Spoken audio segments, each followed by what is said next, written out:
የወላይታ ሶዶ ፖሊስ መምሪያ ይህንን መግለጫ አውጥቷል። ይገባኛል ህዝቡን ለማረጋጋት ሊሆን ይችላል። ነገር ግን የአንድን ዜጋ የ80 ዓመት ሽማግሌ ምንም ያላጠፋን ሽማግሌ እውነታም ደግሞ መደበቅ ከህግ አካላት የሚጠበቅ ነገር አይደለም። ምክንያቱም እዚህ ጋር የምትመለከቱት ሄኖክ አበራ ይባላል። የአቶ ሽኩር መሐመድ ሻይ ቤት ውስጥ ተቀጥሮ ሲሰራ የነበረ ልጅ ነው። የአካባቢው ተወላጅና የጴንጤ ሃይማኖት ተከታይ ነው። እንግዲህ ይህንን ልጅ ነው ለጉዳያቸው ለዚህ ሴራ የተጠቀሙት።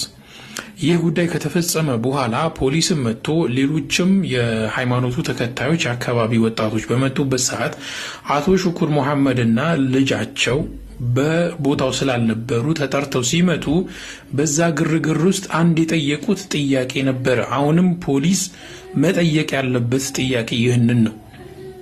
አቶ ሽኩር መሐመድ የጠየቁት ጥያቄ ምንድን ነው? ይህ የመጽሐፍ ቅዱስ ቅዳጅ እኔ ቀድጄው ከሆነ ዋናው መጽሐፍ ቅዱስ የት አለ ብሎ ሲጠይቅ አንዱ ሞተሩን አስነስቶ እኔ ነኝ የወሰድኩት ቤቴ ወስጄው ነው ብሎ ሄዶ ከቤት ይዞ መጣ። በሀገራችን ፔስታልን ለአገልግሎት መጠቀም እንደተከለከለ ታውቃላችሁ።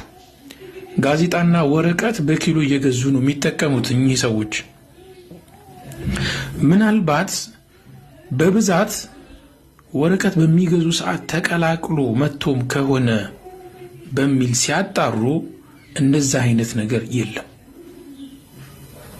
ሆን ተብሎ መጽሐፍ ቅዱስ ተቀዶ ለዚህ ሕፃን ልጅ ተሰጥቶት ዓላማቸውን ሊያሳኩ ነው ይህንን ስራ የሰሩት። ፖሊስ ይህ ይጠፋችኋል ብዬ አላስብም። ህዝብን ለማረጋጋት ይህንን እያደረጋችሁ ከሆነ እንዲሁም የከተማዋ ከንቲባ ክብርት እህታገኝ መሰለኝ ስሟ እንደዚህ አይነት ነገራቶች ይጠፋችኋል ብዬ አላስብም። ቀጣዩ ሀገራዊ ምርጫ ነው። ሰላም ያስፈልጋል። ሰላም ደግሞ የዜጎችን እኩልነት በማስከበር የሚመጣ ነገር ነውና የሴረኞች መረብ ውስጥ ትወድቃለች።